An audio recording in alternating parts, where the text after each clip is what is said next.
네, 휴게 시간에서 설명하다가 잠깐 좀 오류가 있어가지고 다시 하도록 하겠습니다. 휴게 시간 대략 이제 4시간 근로를 하면은 30분. 그래서 통상 우리가 이제 하루에 이제 8시간이죠. 8시간 근로를 하면은 1시간을 사용을 합니다. 대략 그래서 휴게 시간을 식사 시간으로 이용을 대부분 많이 하고 있죠. 식사 시간으로, 점심 식사 시간으로. 자, 그래서 우리 이제 휴일과 우리 이제 다시 한번 이제 법적인 휴일 휴가와 약정적인 부분들 이렇게 나눌 수가 있습니다. 자, 그래서 이제 법정 휴일 휴가는 이제 휴일 같은 경우에는 이제 주 휴일, 이제 근로자의 날이라든지 공휴일, 아까 이제 약정 휴일이라고 했는데 약정 휴일에 이제 근로자의 날이라고 좀 포함을 시켰습니다. 하지만 근로자의 날에도 지금 소규모 사업장 같은 경우에는 대부분 이제 이 휴일을 하지 않는 경우들도 있기 때문에 제가 이제 아까 이제 근로자의 날 같은 경우에는 약정 휴일에 그 이전에 이제 포함이 되어졌었고 현재로서는 이제 법정 휴일에 이제 가깝습니다. 근데 이제 법적으로 하나 그것을 지키지 않는 사업장도 있는데 이것은 이제 근로기준법들에 의해 가지고 처벌을 받을 수 있다라고 하는 점들 이제 한번 생각을 해보실 필요가 있겠고요. 또 하나 이제 공휴일도 이제 우리가 이제 들어가는 것이죠. 자, 또 이제 그래서 이제 법정 휴가는 연차 휴가. 그래서 이제 월차 휴가는 없죠. 이제 연차 그리고 이제 생리휴가, 출산 전 후 유급휴가. 그리고 이제 육아휴직제도. 요것은 이제 육아휴직제도 같은 경우에 남녀고용평등법이에요. 자, 육아휴직제도는 누가 사용을 한다? 여성이 사용한다? 남성이 사용한다? 모두 다 사용할 수 있는 겁니다. 자, 또 배우자 출산휴가도 법정인 것입니다. 자, 약정휴가 휴일. 그죠? 이거는 이제 단체 협의나 취업 규칙 등에 의해서 결정이 되어지는 사람들, 특히 이제 회사 창립 기념일, 그리고 노조 창립 기념일, 그리고 이제 기타 이제 노사가 합의한 날들, 경조사 휴가라든지 병가라든지 포상 휴가들 있죠. 포상 휴가들이 바로 이제 이러한 이제 약정 휴일이라든지 이제 그 약정 휴가 포함이 되어진다. 그래서 2020년 올해죠. 그래서 법정 공휴일 1월 1일부터 기업 규모에 따라서 단계적으로 법정 휴일로 이 공휴일들이 변화가 되어지고 있다는 점도 한 번 더 생각해 볼 필요가 있겠습니다. 자, 그래서 휴일과 휴무일의 개념, 우리 이제 휴무일이라고 하는 용어들을 많이 사용하고 있는데, 휴무일은 노동법적인 개념이라기보다는 산업 현장에서 사업 현장 실무에서 근로를 제공하지 않는 날이라는 일반적인 개념으로 사용되어지고 있어요. 다시 말해서 휴무일은 휴일, 휴가 등을 포괄하는 용어다. 그래서 휴무일은 이렇게 휴일과 휴가를 포함을 하고 있다라고 이렇게 좀 이해를 하시면 되겠죠. 자, 우리 이제 위에 아까 이제 이렇게 그래서 휴무일의 가장 큰 개념이 이제 휴무일에 속하는 휴일과 휴가. 그래서 이 휴무일에 근로를 제공하는 경우 휴일 근로 가산수당 50%는 발생되지 않으나 휴무일 중 법정 휴일이나 약정 휴일 같은 경우에 휴일 근로 가산수당 50%. 그래서 8시간 초과시에서는 100%를 지급해야 된다는 점에 그 의미를 한번 더 두실 필요가 있어요. 그래서 휴무일에는 휴일 근로 가산수당이 발생하지 않는다. 휴무일에 근로를 제공할 경우 휴일 근로 가산수당 50%는 발생되지 않으나 휴무일 중에 법정 휴일 또는 약정 휴일 같은 경우에는 50% 가산수당이 발생을 합니다. 그래서 우리 이제 법정 휴일을 다시 한번 더 좀 더 보도록 하겠습니다. 그래서 법정 휴일에는 근로기준법상 주휴일, 근로자의 날, 공휴일 등을 포함을 하고 있습니다.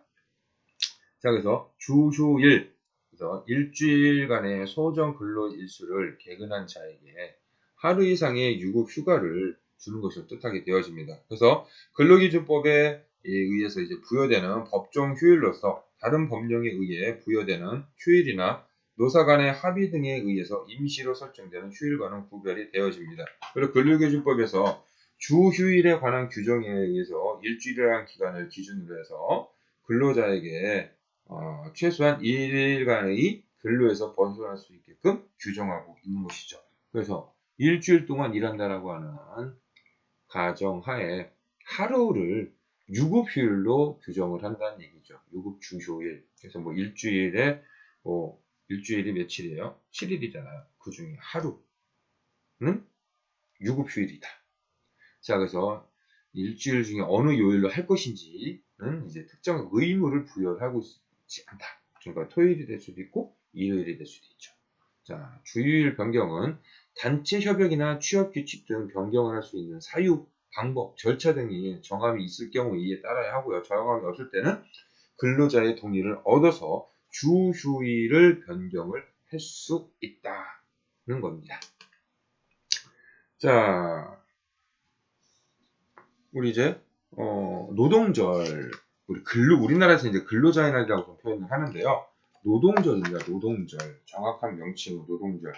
이 노동절은 이제 메이데이라고 좀 표현을 하고 있죠. 메이데이. 그래서 메이, 영어로 메이, 몇 월에 5월, 데이. 그래서 5월에 있는 날. 그래서 우리 노동절 근로자의 날이 언제예요? 5월 1일이죠. 5월 1일. 자, 이 노동절은 언제 처음 시작했을까? 라고 했을 때는요, 대체적으로 이제 이론적으로 보면은, 1986년 5월 1일, 미국 시카고 헤이마켓에서 8만 명의 노동자들과 그들의 가족들이, 미시건 거리에 파업 집회를 열었어요. 그래서, 그 당시만 하더라도 뭐 한 12시간, 14시간씩 뭐 일을 하고 있었으니까 이런 장시간 노동에 대항을 해가지고 8시간 노동을 보장받기 위해서 그래서 이제 집회를 열어가지고 했는데요. 경찰과 군대의 발표로 유혈 사태가 발생했어요. 그래서 1886년 5월 1일 미국 시카고 헤이마켓 사건 하면은 여러분들 딱 기억을 해두셔야 됩니다. 자, 유혈 사태가 발생하고 결국 자본가들은 단결 투쟁하는 노동자들의 요구를 들어주었어요. 그래서 당시 시카고 데일리 뉴스에서는요. 공산폭동이 일어날 것이라며 이들을 공산주의자로 취급했으나 당시 미국 노동자들의 노동운동은 의식화된 사회주의자들의 투쟁 이전에 장시간 노동을 극복함으로써 사람답게 살고자 하는 노동자들의 단결 투쟁이었다는 점이죠.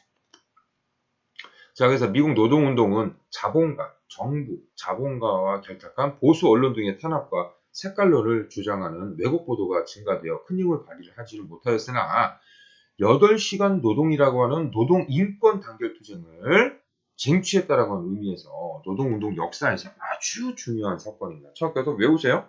1886년 5월 1일 미국 시카고 헤이마켓 사건입니다. 자, 이를 계기로 해가지고 자, 지금 1886년이라고 했잖아요.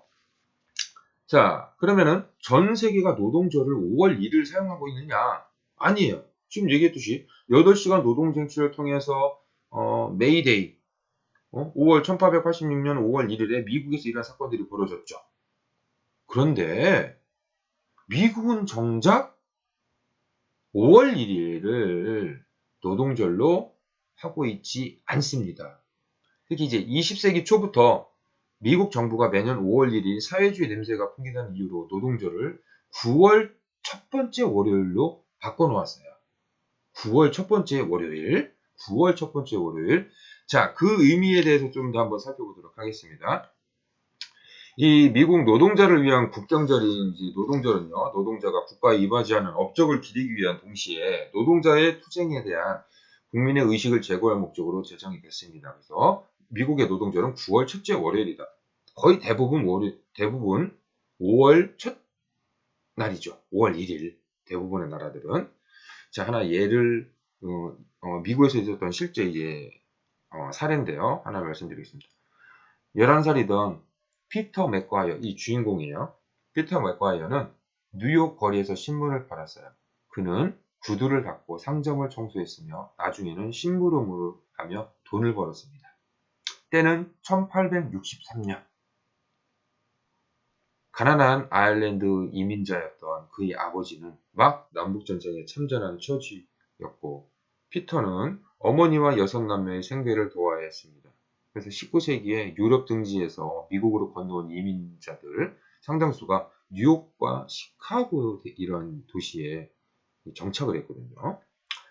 그들은 이제 생활 여건이 자신들이 애초에 꿈꿨던 것처럼 풍족하지 않다는 현실을 깨달았어요. 다수의 이민 가정은 도심 빈민가의 열악한 주거 환경에서 생활을 했고 6세대가 한 집에서 거주하는 경우도 많았어요. 근로 환경은 그보다 더 심각했고 남성과 여성, 심지어는 아주 어린아이들까지 공장, 방직 공장, 제철소, 광산, 공사장에서 일을 했습니다. 그들은 가혹한 환경에서 하루 12시간 내지 14시간을 일해왔으며 일주일에 7일을 일터에서 보내는 경우도 허다했어요. 식사를 하는 동안에만 잠깐 휴식을 취할 수 있었으며 휴가나 복리후생은 전혀 허락되지 않았습니다. 몸이 아플 때에도 해고가 두려워서 억지로 출근해야 했고요. 수천 명이 일자리가 나기만을 기다리고 있었고 당시에 노동자의 권리라는 개념도 없었고 공장주는 노동자를 제멋대로 취급하고 이민 노동자들 상황은 더욱더 취약했겠죠. 자, 그래서 여기에서도 보세요. 우리가 지금 잠깐 얘기한 것 중에 하나가 미국의 이민자들은 식사할 시간이 없어요. 그래서 미국에서 발달한 음식이 뭐죠? 패스트푸드. 걸어다니면서 먹는 거예요. 내 휴게 시간이 없어요. 휴게 시간이 뭡니까? 다 근로 시간이에요. 근로 시간은 뭡니까? 임금이에요. 자, 피터 맥과이어는요, 17살에 피아노 가게에 도제로 들어갔어요. 그래서 새 직장에서 상업을 배울 수 있었던 까닭에 그 전까지 일자리가 나왔지만 그는 여전히 저임금의 장시간 노동을 강요받았습니다. 그는 밤이면 경제학이나 사회 문제를 다루는 모임이나 강의에 참가를 했고요. 그가 관심을 가졌던 분야 중에 하나는 근로조건이었어요. 당시 노동자들은 장시간 노동과 저임금, 위험한 작업 환경과 불확실한 고용에 시달리고 있었고 근로조건 개선을 위해서 노동조합을 결성하는 방안을 논의했습니다. 그래서 1872년 봄 피터 맥과이어를 비롯한 10만 명의 노동자들은 파업에 돌입했어요. 노동시간 단축을 요구하면서 가두시를 벌였죠. 자, 아까 기점을 잘 생각하세요. 1886년 5월 1일 미국 시카고 헤이마켓 사건. 그 이전 한 14년 이전 1872년에 피터 맥과이어는 10만 명의 노동자들과 함께 파업에 돌입을 했었고 노동시간 단축을 요구했었습니다. 가두 시위를 벌였어요. 이 사건을 계기로 해서 피터는 향후 노동자들의 권리를 보장받기 위해서 조직된 노동운동이 중요하다는 사실을 실감을 했어요. 이듬해 그는 노동자와 실직자들을 상대로 군중강연에 매진을 했고요. 정부의 일자리와 구제 기금을 요구하며 로비를 벌였어요. 그래서 피터 맥과이어에게 그 길은 결코 쉽지 않았는데요. 그는 뭐라고 했느냐? 공공의 평화를 위협하는 점이 인식이 되어진 거예요. 피터 맥과이어가. 그래서 시정부에서 그의 요구들을 무시를 했고요. 피터는 기업주들 사이에서 골칫거리로 여겨졌습니다. 자신의 분야에서 직장을 구할 수 없었고 결국 그는 동부 해안을 남북으로 오가며 노동자들에게 조합 교성을 촉구하는 강연을 시작하고 1881년에 미주리주 세인트루이스로 이주한 그는 현지 목수들을 규합을 하기 시작을 합니다. 그래서 시카고에서 목수 연맹을 조직했고요. 이를 계기로 전국 목수 노동조합이 출발했고요. 그는 그 이후에 전미 목수 목공 연맹의 사무총장을 지냅니다. 그래서 산업별로 노동자들을 조직화하는 방식이 이제 전국적으로 확대가 됐고요. 공장 근로자, 부두 노동자, 공구 제작공들이 하루 8시간 노동과 고용 안전성, 그리고 직업의 미래를 보장받을 권리를 속속 요구하기 시작했으며 자신들의 요구를 관찰을 시켰습니다. 그래서 피터 맥과이어와 전국의 노동자들은 노동자가 국가에 이바지하는 업적을 기리는 동시에 자신들의 투쟁에 대한 대중의 인식을 제고할 목적으로 노동자의 날을 지정하기로 결정을 했어요. 그래서 그들은 독립기념일과 추수감사절 중간에 해당하는 9월 첫째 월요일에 9월 첫째 월요일에 선택을 했습니다. 이것이 이제 뭐 우선은 미국에서 9월 첫째 월요일을 선택한 가장 이제 기본적인 이유가 되어지고요. 1882년 9월 5일 제1회 미국에서 이제 노동절 퍼레이드가 뉴욕에서 개최가 돼요. 그래서 2만 명 노동자가 브로드웨이 가두생지를 벌이고 그들이 외친 것이 뭐냐? 노동이 부를 창출한다. 8시간 노동, 8시간 휴식, 8시간 여가. 이거 좀 잘 외워두세요. 8시간 노동, 8시간 휴식, 8시간 여가. 이건 굉장히 유명한 문구예요. 그 뒤에도 이제 계속 이런 용어들이 사용이 되어지는 겁니다. 자, 그래서 퍼레이드가 끝난 후에는 도시 전역에서 피크닉이 열렸고 노동자와 행사 참가자들은 아일리시 슈트와 집에서 구운 빵, 애플파이를 즐겼습니다. 야간에는 불꽃놀이를 하고 밤하늘을 수놓았고요. 1894년에 의회는 1894년 노동절을 국경일로 제정을 했습니다. 그래서 오늘날 해마다 9월 첫째 월요일이 돌아오면 차분하게 노동절을 기념을 하고 있습니다. 미국에서는. 그리고 이제 대부분의 미국 국민은요, 노동절을 여름의 끝자락으로 인식하며 해변이나 유명 휴양지나 마지막 3일 연휴를 만끽하려는 사람들로 인산인해를 이루고 있고요. 그리고 또한 미국의 다수의 대학생들이죠. 노동절 직후에 새로운 학기, 미국이 이제 9월 학기죠. 이렇게 새로운 학기를 맞이하는 어떤 이제 그 의미들을 미국에서 이제 가지고 있다라고 하는 점. 자, 여기에서 또 하나 이제, 좀 기억해둬야 될 것이 뭐냐. 미국에서 1882년 9월, 1894년에 노동절을 이제 국경일로 됐죠. 자, 그 이전에 우리가 다시 한번 정리해 봅시다. 1886년 5월 1일, 1886년 5월 1일에 시카고 헤이마켓 사건. 그리고 그 이전에 바로 이제 1872년 이제 피터 맥과이어는 노동시간 단축을 요구를 했었고요. 그래서 이런 이제 시위들이었었고요. 자, 그 뒤에 1882년 9월 5일 날 제1회 노동절 퍼레이드가 열렸고 1894년 의회에서는 노동절 국경일이 열렸습니다. 자, 그런데 여기에 노동절은 언제부터 이렇게 이루어졌는가를 좀 생각해 보면요. 전 세계적으로 1886년 5월 1일 미국의 총파업, 아까 헤이마켓 사건 있죠? 이것을 계기로 해가지고 1889년 3년 뒤 제2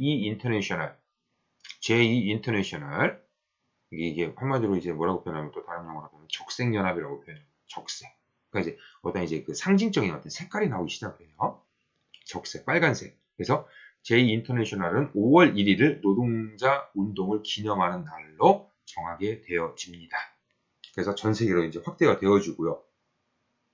자, 그래서 1889년 제2 인터내셔널을 통해서 5월 1일은 노동자 운동을 기념하는 날로서 전 세계 확산이 되어졌다.